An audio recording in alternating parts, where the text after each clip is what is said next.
அன்பார்ந்த தோழர்களே, செந்தளம் சார்பாக இன்று இந்த நிகழ்விற்கு ஏற்பாடு செய்யப்பட்டுள்ளது. மே 5 மார்க்ஸ் பிறந்தார் என்ற இந்த நிகழ்விற்கு தலைமை தாங்க அழைத்ததற்கு மிக்க நன்றி. எனக்கு பின்னால் உரையாற்ற இருக்கும் இந்திய மாத தேசிய சம்மேளன மாநில தலைவர் தோழர் மஞ்சுளா அவர்களுக்கும், தோழரும் எழுத்தாளருமான தோழர் ரா முருகவேல் அவர்களுக்கும், மக்கள் ஜனநாயக இளைஞர் கழகத்தின் வழக்கறிஞர் தோழர் சேன்முருகன் அவர்களுக்கும்,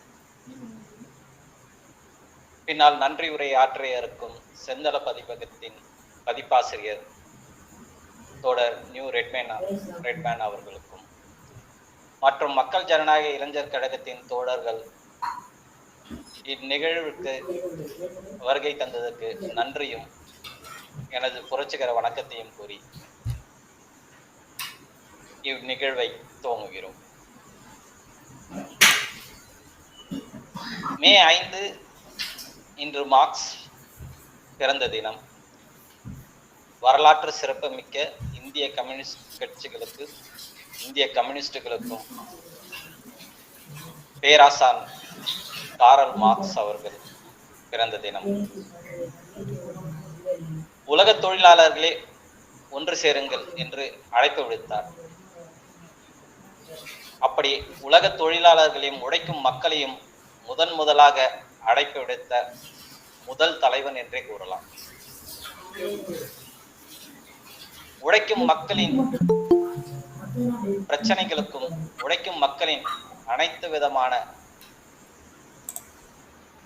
பிரச்சனைகளுக்கான தீர்வுகளையும் முன்வைத்தவர்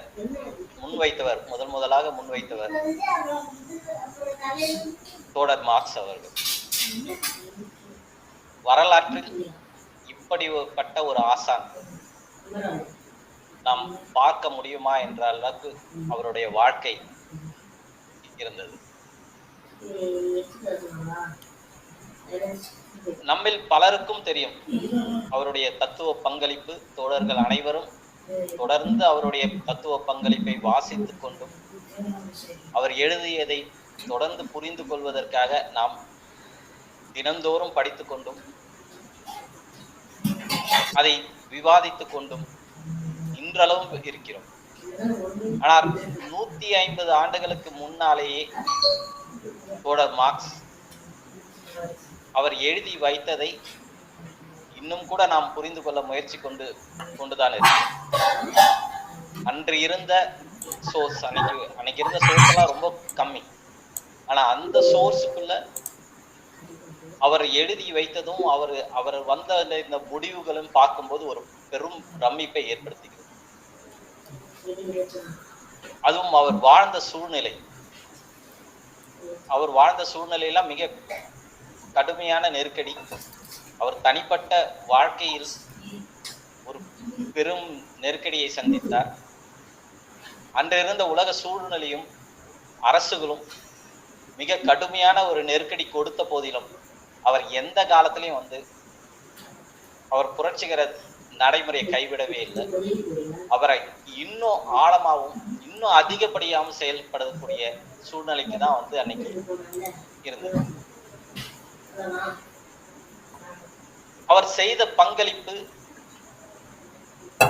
மிக பெரும் பங்களிப்புகள் 3 விஷயங்கள் இருந்தது. அது தோழர்கள் பின்னாடி விளக்கமாகவும் தெளிவாகவும் பேசுவாங்க. இயக்கவியல் பொருள் முதல்வாதம். முதலாக அந்த இயக்கவியல் பொருள் முதல்வாதத்தை, முரணற்ற ஒரு தத்துவத்தை உலக தொழிலாளர்களின் தத்துவத்தை கொடுத்த ஒரு தந்தை, உலக தொழிலாளர்களின் தத்துவ தந்தை மார்க்ஸ் அவர். அதான் அவருடைய மிகப்பெரிய பங்களிப்பு. இன்று அவர் வாழ்ந்த காலகட்டத்தில் பிறந்த ஒரு முதலாளித்துவ சமூகத்தின் இயங்கியல் விதிகளையும் பொருளாதார விதிகளையும் அது எப்படி வளர்ந்து அழியும் அப்படின்றத ஒரு முரணற்ற தத்துவத்தின் மூலம் விளக்கி நமக்கெல்லாம் வந்து கொடுத்திருக்கு. அழிந்த பிறகு மாற்று சமூகம் எப்படி அதனோட உதிக்கும் என்றதையும் சேர்த்து சொன்னதுலதான் அவருடைய மிகப்பெரிய பங்கு. ஒரு சோசலிச சமூகத்தை சமூகம் எப்படி இருக்கும், எப்படிப்பட்ட சமூகம் இருக்கும்ன்றத மிக தெளிவா அவர் வழிகாட்டிட்டு போனார்.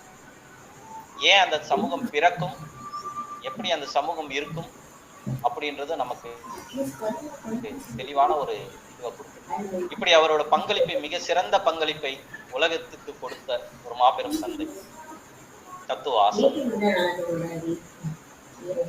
தோழர் கார்ல் மார்க்ஸ் அவர்கள் மே 5, 1818 ட்ரையர் என்னும் அந்த காலத்துல ருஷ்யா என்று சொல்லப்பட்ட ஜெர்மனி, இன்றைய ஜெர்மனியில் பிறந்தார். அவர் ஒரு யூத குடும்பத்தில் பிறந்தவர். அவர் தந்தை ஒரு யூதர், ஹென்றி மார்க்ஸ் அவருடைய தந்தை. அவருடைய தந்தை ஒரு யூதர். அன்று ஜெர்மனியில் ஒரு யூத குடும்பம் எப்படி ஒரு பிரச்சனைக்குள் இருக்கும் அப்படின்றத அவர் 1824 அந்த குடும்பம் வந்து புரொட்டஸ்டன்ட் வந்து தழுவுது. ஏன்னா யூத குடும்பமாக அங்க வாழ முடியாத சூழல், அவங்களுக்கு அடக்குமுறைகள் இருந்தது. அந்த அடக்குமுறைகள்னால அங்க இருந்த பிரச்சனைகளால அவங்க வந்து புரொட்டஸ்டன்ட் வந்து தழுவுறாங்க. பிற்காலத்துல வந்து அதை அவர் வந்து அடுத்தது வந்து பள்ளி படிப்பை வந்து ட்ரையர் என்ற ஒரு நகரத்துல வந்து ட்ரையர்ல தான் பிறக்கிறாரு. ட்ரையர் என்ற நகரம்ல ஒரு ஹைஸ்கூல்ல படிக்கிறாரு. அந்த ஹைஸ்கூல் வந்து ஒரு லிபரலா பேசக்கூடிய ஒரு ஸ்கூல். பல்வேறு தத்துவங்கள்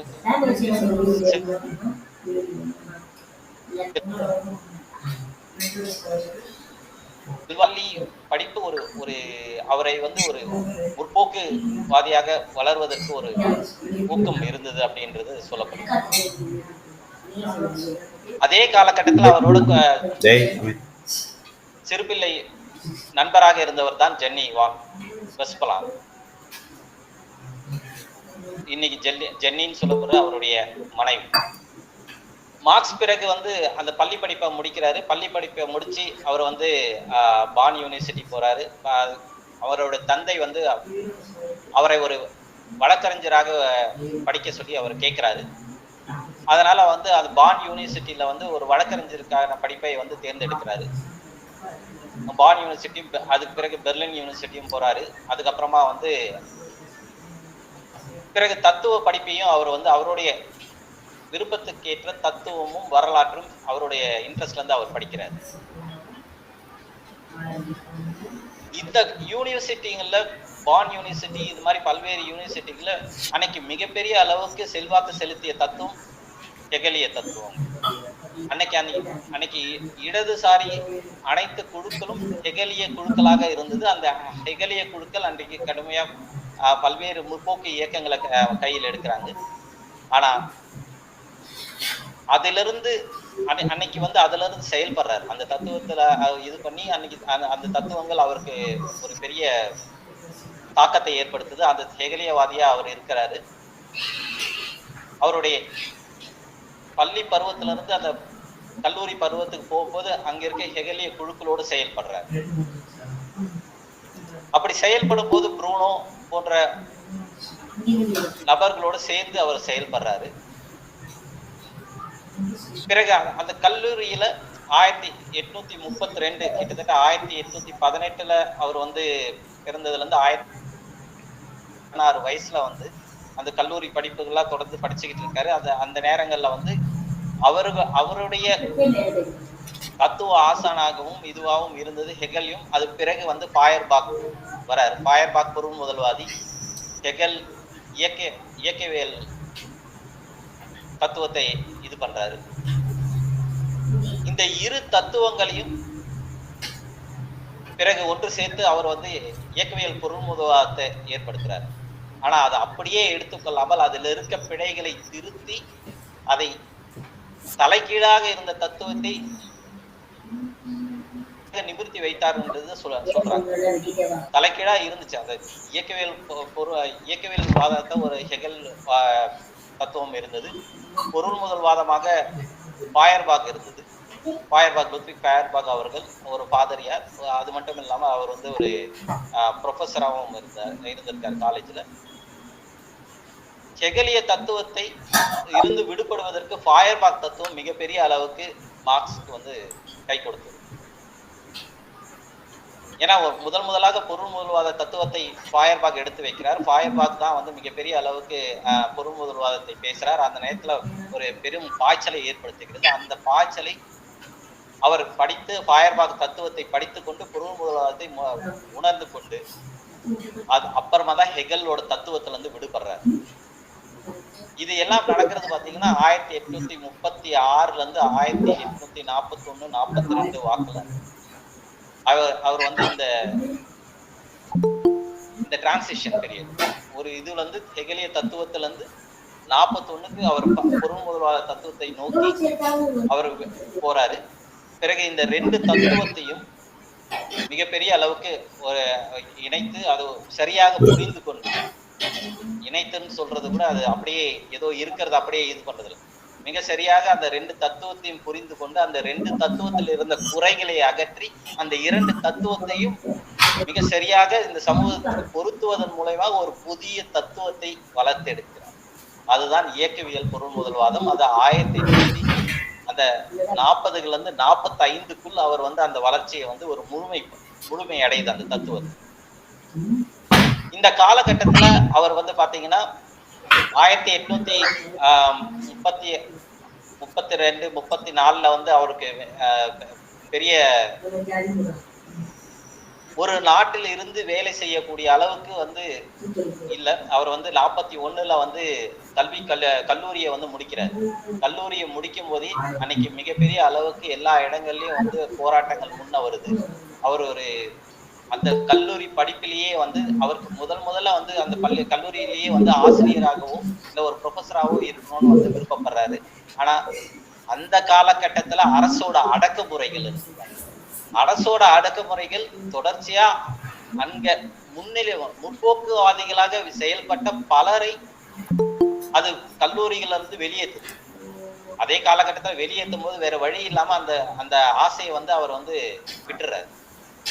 அப்ப 1841 42ல பாத்தீங்கன்னா பாயர்பாக் இருக்காரு, இன்னொரு தத்துவாசனம், இவங்க எல்லாம் வந்து அந்த செயல்பட முடியாத அளவுக்கு கல்லூரிகள்ல பேராசிரியர்களா இருக்காங்க. அந்த பேச்சாளர்களாக பேசுவதற்கோ இது பண்ணுவதற்கோ அந்த கல்லூரிகள் தடை செய்யப்பட்டு அந்த கல்லூரிகள் இருந்து வெளியேற்றப்படுறாங்க. இதனால் மார்க்ஸ் என்ன முடிவு பெறாருன்னா இந்த கல்லூரிகள்ல இருந்து உட்கார்ந்து நம்ம செயல்பட முடியாது அப்படின்னு வெளியேற அவரும் வந்து அந்த எண்ணத்தை வந்து கைவிட்டு அவர் 42ல ஒரு பத்திரிகை, அந்த ஒரு முற்போக்கு பத்திரிகை முற்போக்கு பத்திரிகையில ஒரு ஜேர்னலிசத்தை பண்ணலாம் அப்படின்னு சொல்லிட்டு ஒரு ஆசிரியரா செயல்படலாம் அப்படின்னு சொல்லிட்டு அந்த பத்திரிகைக்காரங்க அழைப்பு விடுறாங்க. அது பின்னாடி இவரே வந்து ஆசிரியராக மாறுறாரு. அது கிட்டத்தட்ட 1842ல அந்த பத்திரிகை இருக்கு, ரேனேஷா ஜைத்தும் அப்படின்னு சொல்லிட்டு ஒரு பத்திரிகையை வந்து துவங்குறாங்க. அந்த பத்திரிகையில மிகப்பெரிய அளவுக்கு கட்டுரைகள் எழுதுறாரு. ஒரு பெரிய இது அரசியல் ரீதியான ஒரு கருத்துக்களை வந்து பெரிய அளவுக்கு விதைக்கிறார். இது ஒரு வருஷத்துக்குள்ள அந்த அரசு ஒரு கடுமையான ஒரு நெருக்கடியை கொடுக்குது. ஒரு பல்வேறு கட்ட தணிக்கைகள்ல இருக்கு. அந்த தணிக்கைகள் அந்த பத்திரிகை ஒரு வருஷம் கூட நடத்த முடியாத ஒரு சூழல் வருது.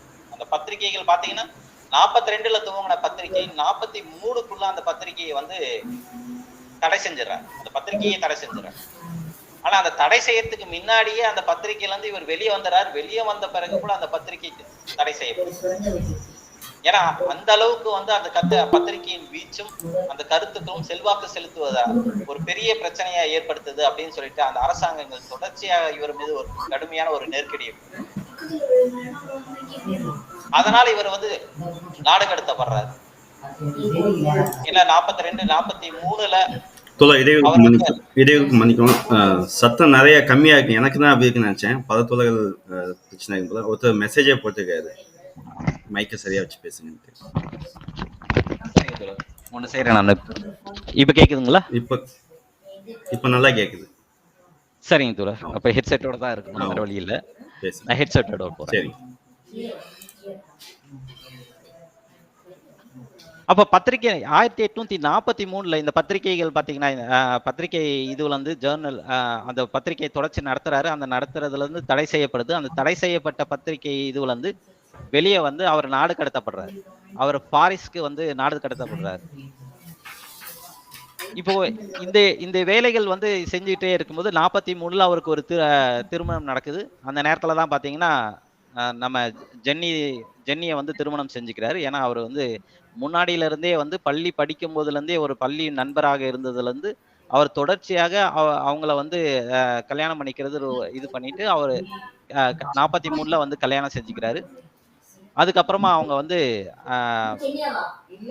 பிரான்ஸுக்கு வெளியே வராங்க. பிரான்ஸுக்கு வந்த பிறகு அவர் நம்ம ஃபெடரிக் ஏங்கல்ஸோட தொடர்புக்கு வராங்க. அந்த தொடர்புல பார்த்தீங்கன்னா அவர் ஒரு நிகழ்வுக்காக ஏங்கல்ஸும் வந்து வராரு. ஏங்கல்ஸ் வந்த பிறகு அவர் அந்த நிகழ்வு மூலயமா தொடர்ச்சியாக 2 பேரும் பேசிக்கிட்டு இருவரும் ஒரு உயிர் நண்பர்களாக மாறுறாங்க. பிறகு 2 பேரும் தத்துவ ரீதியாக தனித்தனியாக வந்த முடிவுகள் அவர்களை 2 பேரும் ஒரே முடிவு வர வச்சிருக்கு. அந்த 2 முடிவுகளும் தனித்தனியாவே ஒரே முடிவுக்கு வந்திருக்காங்க. அது 2 பேருக்கும் ஒரு பெரிய தத்துவ ரீதியாக ஒரு பெரிய இணக்கத்தை ஏற்படுத்தியது. ஒருத்தர் மீது ஒருத்தருக்கு மிகப்பெரிய மரியாதை இருக்கு. இந்த தத்துவம், ஒவ்வொரு தத்துவம், இயற்கையியல் பொருள் முதல்வாத தத்துவத்தை இருவரும் ஒரே நேரத்தில் ஒரே விஷயத்தில் இருவரும் வந்து ஒரே முடிவுக்கு வராங்க. பிறகு பாத்தீங்கன்னா 45களில் அங்க மிகப்பெரிய போராட்டங்கள் நடக்குது. முற்போக்கான இயக்கங்கள் முன்னுக்கு வருது. இதுல 2 பேரும் சேர்ந்து செயல்படுகிறார்கள். அன்னைக்கு மிகப்பெரிய அளவுக்கு அன்னைக்கு ஐரோப்பிய நாடுகள் முழுக்கவே ஒரு மிகப்பெரும் போராட்டங்கள் அங்கங்க அந்தந்த நாடுகளை எதிர்த்து, அந்தந்த அரசுகளை எதிர்த்து ஒரு நிலப்பிரபுத்துவத்தை வீழ்த்தி ஒரு முதலாளித்துவம் இது பண்ணுவதற்கான, முதலாளித்துவம் தோன்றுவதற்கான ஒரு இயக்கங்கள் எல்லாமே வந்து அன்னைக்கு வருது. மிகப்பெரிய அளவுக்கு வருது. முதலாளித்துவத்தின் இறுதி இதுவா வந்து நிலப்பிரபுத்துவத்தை உடைக்கிற காலகட்டம் அன்னைக்கு முழுக்க. மார்க்ஸ் வந்து இந்த 45, 47கள் அவங்க செயல்படுறாங்க. 47களில் 48ல் அவர் வந்து மார்க்ஸும் ஏங்கல்ஸும் இருவரும் இணைந்து கம்யூனிஸ்ட் மேனிஃபெஸ்டோவை முதலா கம்யூனிஸ்ட் கட்சி அறிக்கையை முதலா எழுதி வைக்கிறாங்க.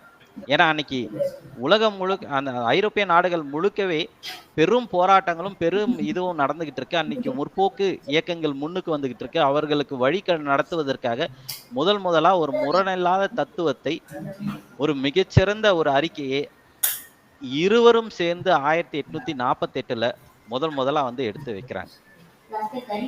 அதுதான் உலக தொழிலாளர்களின் முதல் அறிக்கை, மிக சிறந்த அறிக்கை. 1848 ஒரு முரணில்லா தத்துவத்தின், பாட்டாளி வர்க்கத்தின், ஒரு தொழிலாளர் உழைக்கும் மக்களின் ஒரு தத்துவத்தை முதலா ஒரு அறிக்கையாக 1848ல் மார்க்ஸும் ஏங்கல்ஸும் இருவரும் சேர்ந்து வைக்கிறாங்க. இந்த 1848லேருந்து 49க்குள்ள மிகப்பெரிய அளவுக்கு போராட்டங்கள் அன்னைக்கு ஜெர்மனியில், பிரான்ஸ்ல எல்லா இடத்துலையும் நடக்குது. எதிர்ப்புரட்சிகர சக்திகள் அதை மீண்டும் அந்த போராட்டங்களை நசுக்கி மீண்டும் அரசை கைப்பற்றுது. அரசு தன்னோட கையில் முழுமையா கட்டுப்பாட்டுக்குள்ள கொண்டு வந்துடுறாங்க. அப்போ இந்த கட்டுப்பாட்டுனால என்ன ஆகுதுன்னா, மார்க்ஸ் பாரிஸ்ல இருந்தும் தூக்கி எறியப்படுறாரு. பாரிஸ்ல இருந்து பிரசல்ஸ் போறாரு. பின்னாடி பிரசல்ஸ்ல பெரிய அளவுக்கு பிரச்சனை ஏற்படுது. ரிட்டர்ன் வருது.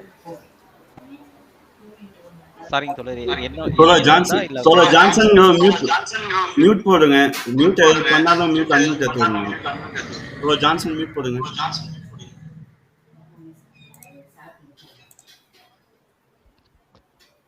ஓகேங்களா தோழர்? பேசுங்க. ஓகே. தோழர் நான் போட்டு தான் இருக்கிறேன்.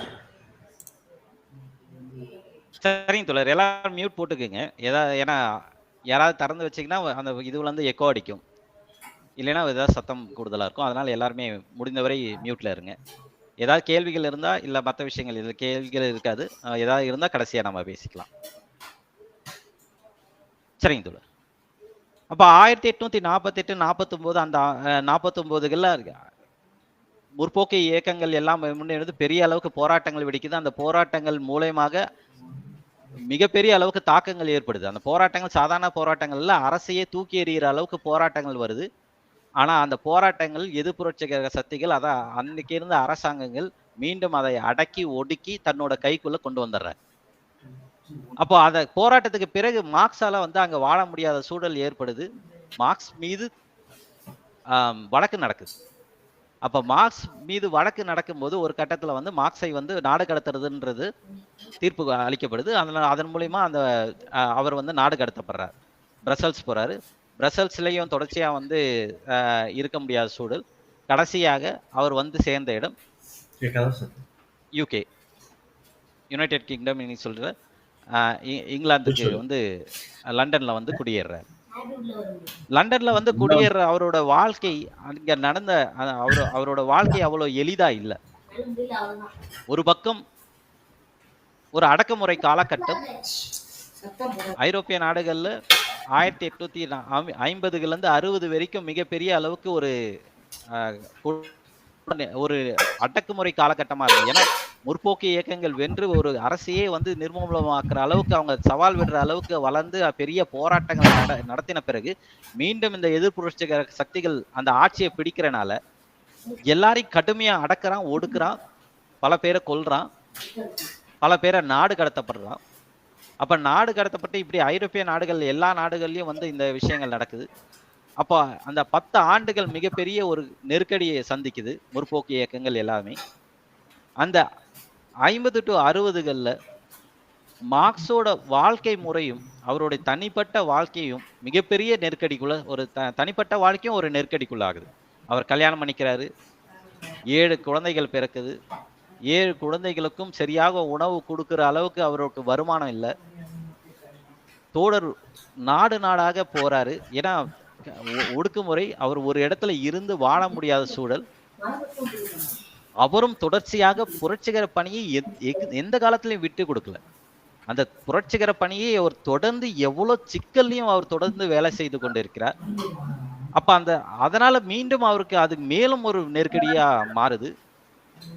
அந்த மாதிரி காலகட்டத்திலையும் அவர் நாடு கடத்தப்பட்டாலும் மீண்டும் அந்த நாட்டுக்கும் போய் அங்கேயும் ஒரு இது நடத்துறாரு. இப்ப பத்திரிக்கை 1900 இதுல வந்து 31ல அவர் நடத்துற பத்திரிகை ஒரு வருஷத்துல 41ல நடத்துற பத்திரிகை ஒரு வருஷத்துல மூடப்படுது. மீண்டும் பிரான்ஸுக்கு வர்றாரு. பிரான்ஸ்ல வந்து திருப்பி ஒரு பத்திரிகை துவங்குறாரு. அந்த பத்திரிகைக்கு ஒரே ஒரு மாசத்துக்கு தான் பத்திரிகை வருது. அந்த பத்திரிகை வந்தவொடனே அது நிக்கப்படுது. ஒண்ணு அது அடக்குமுறையினால அதை நடத்த முடியாத சூழல் வருது. அவரோட சேர்ந்து நடத்தின ஆசிரியரோட தத்துவ பிரச்சனையும் வருது. அதனால மீண்டும் வந்து அந்த பத்திரிகை நிறுத்தப்படுது. மீண்டும் அவர் இதுக்கு வர்றாரு, பிரசல்ஸ்க்கு வர்றாரு. அதுக்கு பின்னாடி இன்னொரு தடவை திருப்பியும் வந்து ஜைத்தூங்கே திருப்பியும் புதிய ஜைத்தூங் சொல்லிட்டு திருப்பியும் துவங்குறாரு 48கள்ல.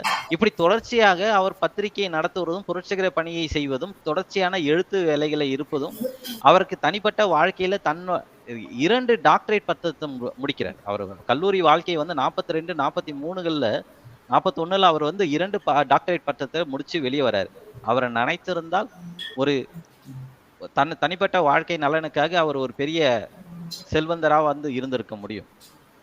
ஆனா அவர் வளர்ந்த சூழல், அன்னைக்கு இருந்த சமூகம், அன்னைக்கு இருந்த சூழ்நிலை எல்லாமே அவர் ஒரு புரட்சிகர கம்யூனிஸ்டாக மாற்றுவதை நோக்கி அவரை ஒவ்வொரு இதுவும் தள்ளியது. அவரோட பள்ளியோட சூழலும் வந்து ஒரு லிபரேட்டட் ஸ்கூலா இருந்தது. அந்த பள்ளியும் அப்படிதான் இருந்தது. அது அடுத்தது கல்லூரி போறாரு. கல்லூரியிலையும் வந்து இடதுசாரி ஹெகலிய தத்துவவாதிகள் அங்க ஒரு பெரிய அளவுக்கு இது எடுக்கிறாங்க. அதோடு சேர்ந்து தத்துவ போராட்டங்கள் நடத்துறாரு. அதுக்கு அடுத்தது அதுல இருந்து முறிச்சுக்கிட்டு ஃபயர்பாகோட இதுல இருந்து பொருள் முதல்வாதத்தை எடுத்துக்கிறாரு. அதை முறிச்சுக்கிட்டு அவர் வந்து பிரான்ஸுக்கு வர்றாரு. பிரான்ஸோட அங்க இவரோட ஏங்கல்ஸோட பழகி அவருக்கு ஒரு பாட்டாளி வர்க்கத்தோட தத்துவத்தை அங்கதான் நிறுவி 48கள்ல முதலா ஒரு அறிக்கையை வைக்கிறாங்க, கம்யூனிஸ்ட் கட்சி அறிக்கை. அதுக்கு அடுத்தது அப்படியே தொடர்ச்சியா அடுத்த கட்டத்துக்கு வராரு. இந்த 50 to 60கள் அவரோட வாழ்க்கை முறை மிகப்பெரிய சிக்கல் ஆகுது. ஆனாலும் அந்த தொடர்ச்சியாக பல்வேறு ஜனநாயக இயக்கங்களையும் தொடர்ச்சியான பல்வேறு இயக்கங்களோட சேர்ந்து போராடுவதும், எழுதுவதும், ஆய்வுகளை நடத்துவதும், ஒவ்வொரு நாளும் வந்து அந்த லைப்ரரியில போயிட்டு எக்கானமிக்கு, பொருளாதாரத்தை, மற்ற விஷயங்களையும் தொடர்ச்சி வரலாறு எல்லாத்தையும் ஆய்வு செய்யறாரு. அவர் ஒரு துறை வல்லுநர் அல்ல, பல்வேறு துறைகளை தன்னுள்ள வந்து அவர் எல்லாத்துலயுமே வந்து படிக்கிறார். கணிதத்தை படிக்கிறார். ஏதாவது சொல்லுமா?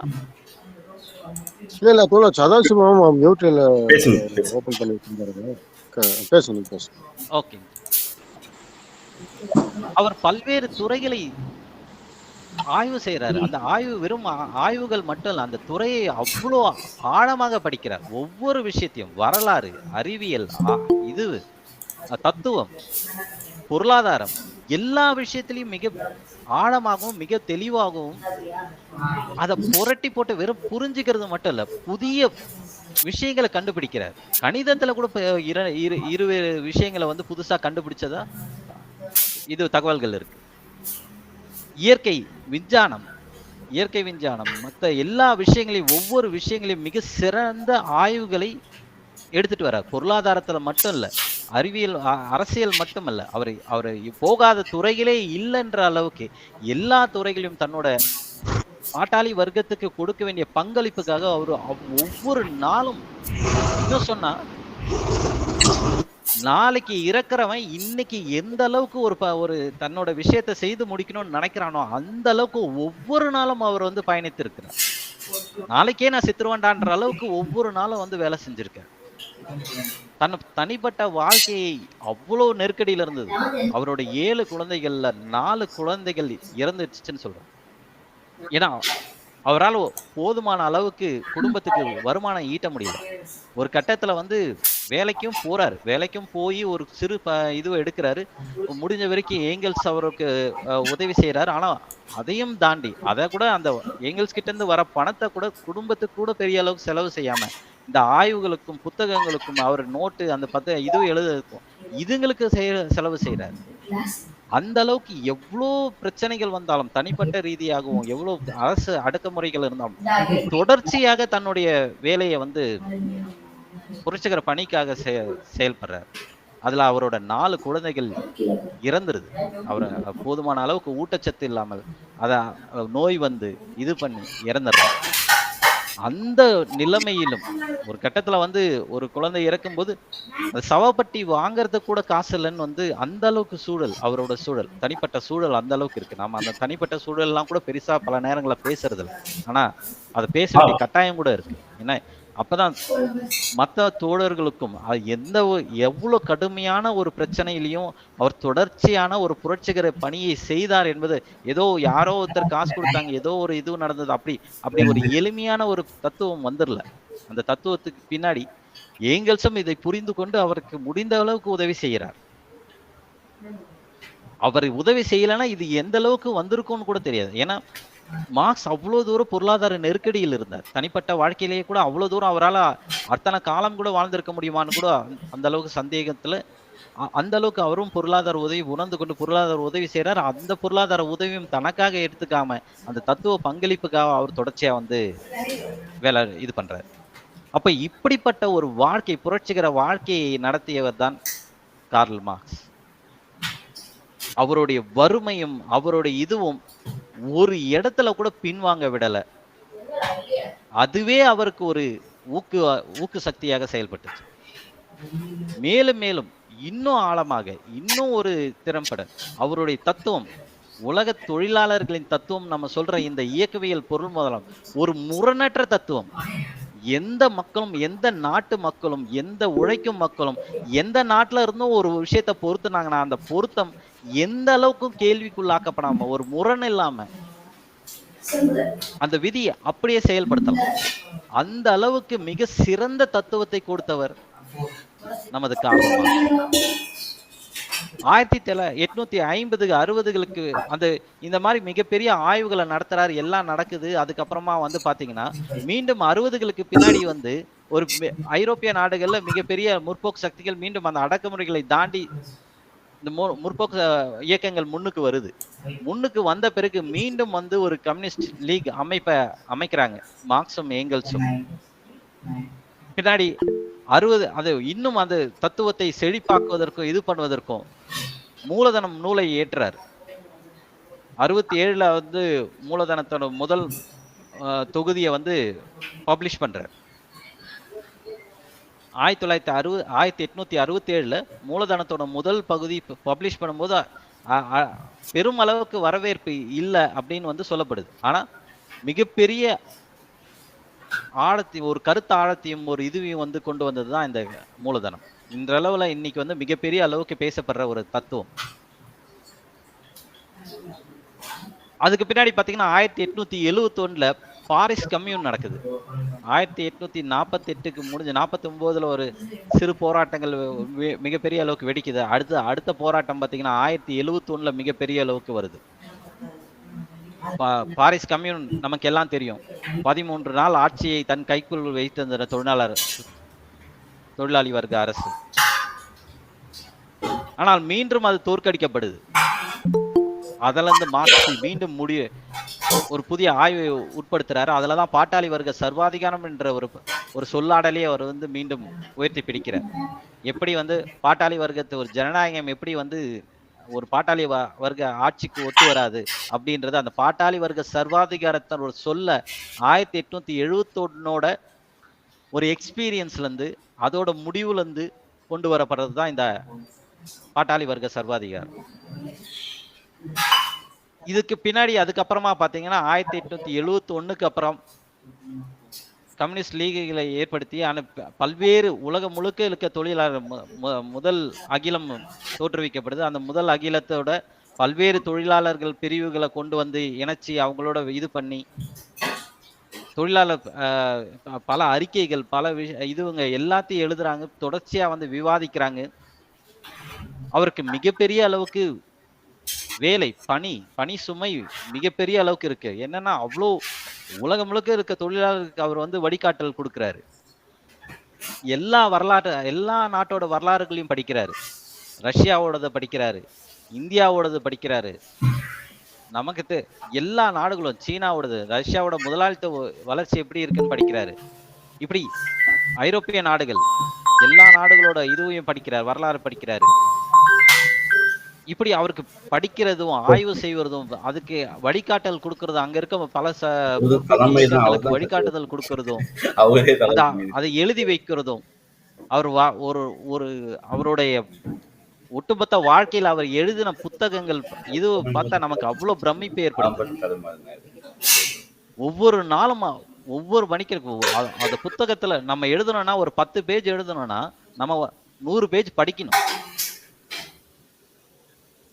தோழருக்கு எல்லாருக்கும் தெரியும், நம்ம ஒரு 10 நிமிஷம் பேசுறோம்னா அதுக்கு ஒரு 4 மணி நேரம் ப்ரிப்பேர் பண்ணும்.